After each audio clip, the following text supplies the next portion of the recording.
ನಮಸ್ಕಾರ.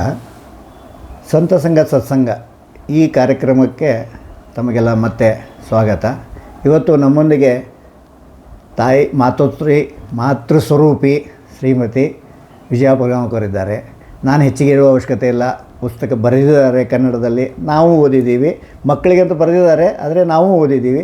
ಈಗ ಅದೇನೋ ಇಂಗ್ಲೀಷ್ನಿಗೂ ಮಾಡ್ತಾ ಇದ್ದಾರಂತೆ. ಇಂಗ್ಲೀಷ್ ಬಲ್ಲವರು ಓದಬಹುದು. ಎಂತೊಂದು ಪ್ರಯತ್ನ. ಹೆಚ್ಚಿಗೆ ನಾನು ಮಾತಾಡಬಾರ್ದು. ಅವ್ರ ಮಾತುಗಳಲ್ಲಿ ಚಿದಂಬರ ಸಂಪ್ರದಾಯ ಅವರಿಗೆ ತಿಳಿದದ್ದು, ಅವರು ಹೇಳಿದ್ದನ್ನು ಕೇಳಿ ಇವತ್ತಿನ ಸತ್ಸಂಗದಲ್ಲಿ ನಾವೆಲ್ಲ ಭಾಗಿಯಾಗಿ ಪುನೀತರಾಗೋಣ. ಶಿವಚಿದಂಬರ. ಗುರುಬ್ರಹ್ಮ ಗುರು ವಿಷ್ಣು ಗುರುದೇವೋ ಮಹೇಶ್ವರ ಗುರು ಸಾಕ್ಷಾತ್ ಪರಬ್ರಹ್ಮ ತಸ್ಮೈ ಶ್ರೀ ಗುರುವೇ ನಮಃ. ಜೈ ಚಿದಂಬರ. ನಾನು ಹುಟ್ಟಿದ್ದು ಧಾರವಾಡದ ಹತ್ರ ಒಂದು ಹಳ್ಳಿಯೊಳಗೆ. ನಮ್ಮಪ್ಪ ಮುತಾಲಿಕ್ ದೇಸಾಯಿ, ನಮ್ಮಮ್ಮ ತಳಕೋಡು ದೀಕ್ಷಿತರ ವಂಶಸ್ಥಳು. ಹೀಗಾಗಿ ಪೂಜೆ ಪುನಸ್ಕಾರ ಭಜನೆ ಎಲ್ಲ ನಡೀತೈತೆ ನಮ್ಮ ಮನೇಲಿ. ನಮ್ಮಪ್ಪ ದೇಸಾಯಿ ಇರೋದ್ರಿಂದ ಮಂದಿನೂ ಜಾಸ್ತಿ ಬರೋದ್ರಿಂದ ನಮ್ಮ ಮನೇಲಿ ದಿನ ಫಂಕ್ಷನ್ ಇದೆ ಅನ್ನೋಂಥ ಒಂದು ವಾತಾವರಣ ಇರ್ತಿತ್ತು. ಅಂಥ ವಾತಾವರಣದಲ್ಲಿ ನಾನು ಬೆಳೆದೆ. ಆಮೇಲೆ ನಮ್ಮೂರಲ್ಲಿ ಹೈಸ್ಕೂಲ್ ಇಲ್ಲ ಅಂಥೇಳಿ ಧಾರವಾಡಕ್ಕೆ ಬಂದ್ವಿ.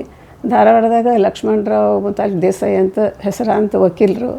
ಅವರು ನಮ್ಮ ಮುತ್ತಜ್ಜ ನಮ್ಮ ಅಜ್ಜ ಎಲ್ಲರೂ ವಕೀಲರು. ಅವ್ರ ಮನೆಯಲ್ಲಿ ಓದ್ಲಿಕ್ಕಿರ್ತಿದ್ವಿ ಅಂದ್ರೆ ನಾವು ಒಂದು 7-8 ಜನ ಒಂದೇ ವರ್ಗದವರಿದ್ವಿ. ಆಮೇಲೆ ವಾರಾನಕ್ಕೂ ಹುಡುಗರು ಬರ್ತಿದ್ರು ಅಲ್ಲಿ.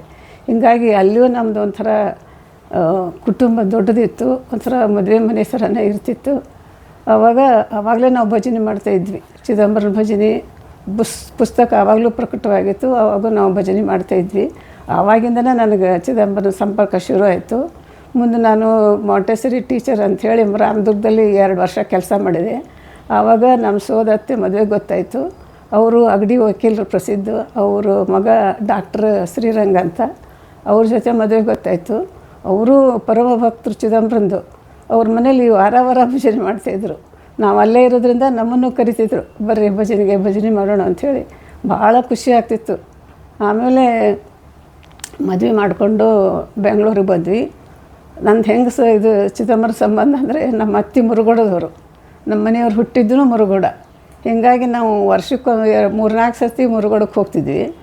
ಅಲ್ಲಿ ಗುಡಿಗೆ ಹೋದಾಗೆಲ್ಲ ನನಗನ್ಸೋದು ಹೀಗೆ ಹಿಂಗಿದೆ ಗುಡಿ, ಯಾವಾಗ ಹೆಂಗಿರ್ಬೋದು ಅಂಥೇಳಿ ಒಂಥರ ಖುಷಿಯಾಗೋದು. ಮೈಯಾಗ ಒಂಥರ ಜುಮ್ ಅನ್ನೋದು ಅಲ್ಲಿ ಹೋದ ತಕ್ಷಣ. ಇವಾಗಲೂ ಅಲ್ಲಿ ಒಳಗೆ ಕಾಲಿಟ್ಬಿಟ್ರೆ ಒಂಥರ ಏನೋ ಹುರುಪು ಬಂದಂಗೆ ಆಗುತ್ತೆ. ಆಮೇಲೆ ನಾವು ಈ ಮನೆ ಕಟ್ಟಿಸಿ 87ನೇ ಇಸ್ವಿಗೆ ಬಂದ್ವಿ. ಆವಾಗ PJ ಕುಲಕರ್ಣಿ ಅನ್ನೋರು ನಮ್ಮ ಮನೆಯವ್ರನ್ನ ಸಮಿತಿಗೆ ಸೇರಿಸ್ಕೊಂಡ್ರು. ಅವರು ಅಧ್ಯಕ್ಷರಾಗಿದ್ದರು. ಅವರು ಭಾಳ ಭಕ್ತರು. ಆಮೇಲೆ ನಮ್ಮ ಮನೆಯವರು ಸೇರಿಕೊಂಡದ್ದಲ್ಲದೆ ಕಮಿಟಿ ಒಳಗೆ ಸೇರಿಕೊಂಡದ್ದು ಮತ್ತು ಸೆಕ್ರೆಟರಿಯಾಗಿ 20 ವರ್ಷ ಅಗದಿ ನಿಸ್ವಾರ್ಥ ಬುದ್ಧಿಯಿಂದ ಕೆಲಸ ಮಾಡಿದರು.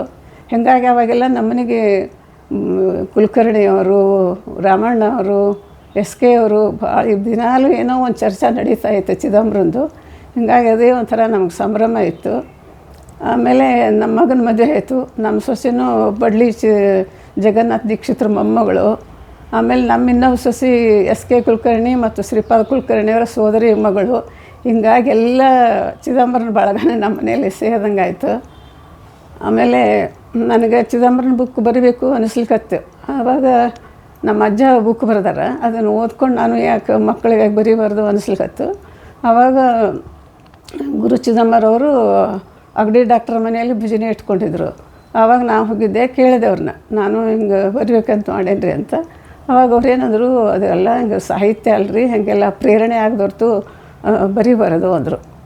ನಂಗೆ ಬೇಜಾರಾಯಿತು. ನನ್ನಂತೊಳಗೆ ಏನು ಪ್ರೇರಣೆ ಆಗಬೇಕು, ಚಿದಂಬರನ ಮನೆಯೊಳನ್ನು ವಂಶಸ್ಥಳ ಅನ್ನೋದಕ್ಕೊಂದಕ್ಕೆ ಸಾಧ್ಯನಾ ಅಂತ ಯೋಚನೆ ಮಾಡುವಾಗ ನನಗೆ ಕನಸಲ್ಲಿ ಏನೋ ಒಂದು ಕೈ ಬಂದು ಒಂದು ಬಿಳಿ ಪೇಪರು ಒಂದು ಪೆನ್ನು ಕೊಟ್ಟು ಬರಿಬೇಕಂತಿದ್ದೆಲ್ಲ ಬರಿ ಅಂತ ಹೇಳಿದರು. ಆ ಚಿದಂಬರನ ಚರಿತ್ರೆ ಒಳಗೆ ಬರ್ತದ್ರಿ. ಸಣ್ಣಪ್ಪ ಅನ್ನೋನು ದುಡ್ಡಿಲ್ಲ, ಚಿದಂಬರನ ಇದಕ್ಕೆ ರಾಜಾರಾಮ ಬಳಗದಾಗ ಇರ್ತಾನೆ ನಾವು, ಭಜನೆ ಬಳಗದಾಗ. ಅವಾಗ ಮುರುಗೋಡು ಜಾತ್ರೆಗೆ ಹೋದಾಗ ಇದಕ್ಕೆ ಹಾಕ್ಲಿಕ್ಕೆ ದುಡ್ಡಿರಲ್ಲ, ಆ ಕಡೆ ಇರ್ತಾಗ ಹಾಕ್ಲಿಕ್ಕೆ.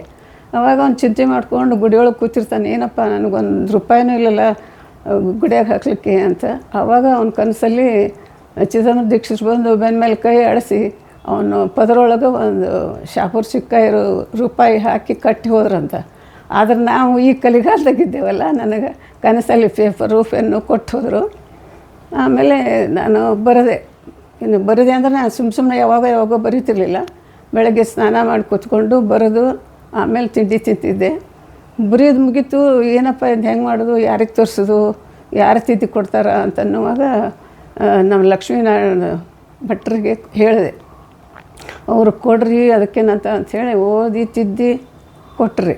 ಕೊಟ್ಟಾಗ ಇಲ್ರಿ ಚಲೋ ಬರೋದ್ರಿ ಮತ್ತು ಪ್ರಿಂಟ್ ಹಾಕ್ಸ್ರಿ ಅಂದರು.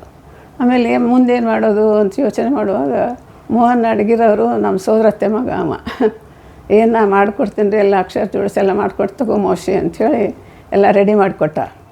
ಆಮೇಲೆ ಇನ್ನು ಪ್ರಿಂಟ್ ಮಾಡ್ಬೇಕಲ್ಲ, ದುಡ್ಡು ಎಷ್ಟಾಗ್ತದೋ ಏನೋ ಅಂತ ಯೋಚನೆ ಮಾಡುವಾಗ ನಮ್ಮ ಮಗ ಪ್ರಕಾಶ್ ನಗರ ಕೋಆಪ್ರೇಟಿವ್ ಸೊಸೈಟಿ ಒಳಗೆ ಮೆಂಬರ್ ಇದ್ದಾನೆ ರೀ. ಅಲ್ಲಿ ಪ್ರಶ್ನೆಯವ್ರು ಬರ್ತಿದ್ರಂತ. ಅವ್ರನ್ನ ಕೇಳಿದ ಕೂಡಲೇ ಅವ್ರು ಓಹೋ ಅಗದಿ ನಮ್ಗೆ ಪಾರ್ಗಾಂಕರ್ ಅವ್ರು ಬೇಕಾದವ್ರಿ ಮಾಡಿಕೊಡ್ತೀನಿ ಅಂಥೇಳಿ ಮನೆ ತನಕ ಬಂದು ಅದನ್ನು ತೊಗೊಂಡು ಹೋಗಿ ಅವರೇ ಪ್ರಿಂಟ್ ಒಂದು ವಾರದಾಗ ಪ್ರಿಂಟ್ ಮಾಡಿ ಮನೆ ತನಕ ತಂದು ಕೊಟ್ಟು ಹೋದ್ರಿ. ಯಾರೂ ಮನೆಗೆ ತಂದು ಕೊಡಲ್ಲ, ಮತ್ತು ಪುಸ್ತಕಗಳು ಯಾರು ತೊಗೊಂಡು ಹೋಗಬೇಕು ಅಂಥವರು ಒಂದು ಅಭಿಮಾನ ಇಟ್ಕೊಂಡು ತಂದು ಕೊಟ್ಟು ಹೋದರು. ಆಮೇಲೆ ಮತ್ತಿನ್ನು ಸತ್ಸಂಗದ ಬಗ್ಗೆ ಹೇಳಬೇಕು ಅಂದರೆ ಸತ್ಸಂಗ ಅಂದರೆ ಒಳ್ಳೆಯ ವಿಚಾರ ಮಾತಾಡೋದು, ಧಾರ್ಮಿಕ ವಿಚಾರಗಳನ್ನು ಮಾತಾಡೋದು, ಭಜನೆ ಮಾಡೋದು, ಇದೆಲ್ಲದರಿಂದ ನಮ್ಮ ಆತ್ಮಜ್ಞಾನ ಬೆಳೀತದೆ. ನಮ್ಮ ಆತ್ಮ ಇಲ್ಲಿ ಬೃಕುಟಿ ಮಧ್ಯದೊಳಗಿರ್ತದೆ. ನಾವು ಧ್ಯಾನ ಮಾಡೋದು, ಯೋಗ ಮಾಡೋದ್ರಿಂದ ಅದು ವೈಬ್ರೇಷನ್ನಿಂದನೂ ಎಲ್ಲರಿಗೂ ಒಳ್ಳೆಯದಾಗ್ತದೆ. ನಮ್ಗೆ ನಮ್ಮ ಶಕ್ತಿ ಜಾಸ್ತಿ ಆಗ್ತದೆ, ಜ್ಞಾಪಕ ಶಕ್ತಿ ಜಾಸ್ತಿ ಆಗ್ತದೆ, ಒಳ್ಳೆಯ ವಿಚಾರಗಳು ಬರ್ತವೆ, ಸಕಾರಾತ್ಮಕ ವಿಚಾರಗಳು, ಮತ್ತು ಆರೋಗ್ಯ ಸುಧಾರಿಸ್ತದೆ. ಮತ್ತಲ್ಲದೆ ಎಲ್ಲವೂ ಅನುಕೂಲವಾಗುತ್ತೆ ಸತ್ಸಂಗದಿಂದ ನಾವು. ಆಮೇಲೆ ಇನ್ನೊಂದು ಹೇಳಬೇಕು ಅಂದರೆ, ಮುಂಚೆಯಿಂದ ನಾವು ಹಿರಿಯರಿದ್ರಲ್ಲ, ಭಾಳಷ್ಟು ಈ ಸಂಸ್ಥೆ ಬೆಳೀಲಿಕ್ಕೆ ಕಷ್ಟಪಟ್ಟಾರ. ಅವರೆಲ್ಲ ಎಷ್ಟು ಪ್ರೀತಿ ಪ್ರೇಮ ಕೊಡ್ತಿದ್ರು ಅಂದ್ರೆ, ಉದಾಹರಣೆಗೆ ಉದಯ್ ಕುಲಕರ್ಣಿಯವರು ಅಪ್ಪ ಅಮ್ಮ, ವಿನಾಯಕ್ ಕುಲಕರ್ಣಿಯವ್ರ ಅಪ್ಪ, ಗುತ್ತಲಪ್ಪ ಅಮ್ಮವರು, ರಾಮಣ್ಣ ಅವ್ರ ತಾಯಿ ಇದ್ದರು. ಅವರೆಲ್ಲ ನಮಗೆ ಭಾಳಷ್ಟು ಪ್ರೀತಿಯನ್ನು ಅಂತಃಕರಣ ಕೊಟ್ಟಾರ. ಅದನ್ನು ನಾವು ಮರೀಲಿಕ್ಕೆ ಸಾಧ್ಯ ಇಲ್ಲ.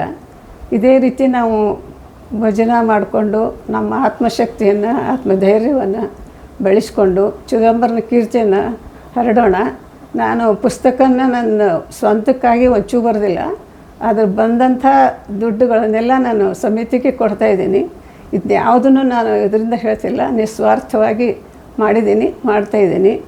ಮತ್ತು ನಾವು ನೋಡ್ರಿ, ಈ ಬೆಂಗಳೂರಾಗ ಎಷ್ಟು ಜನ ಚಿದಂಬರ ಭಕ್ತಿದ್ದಾರೆ, ಎಲ್ಲರಿಗೂ ಸ್ವಂತ ಮನೆ ಕೊಟ್ಟಾನ. ಅದೆಲ್ಲ ಚಿದಂಬರನ ಇದು ದೈವ ನಮಗೆ.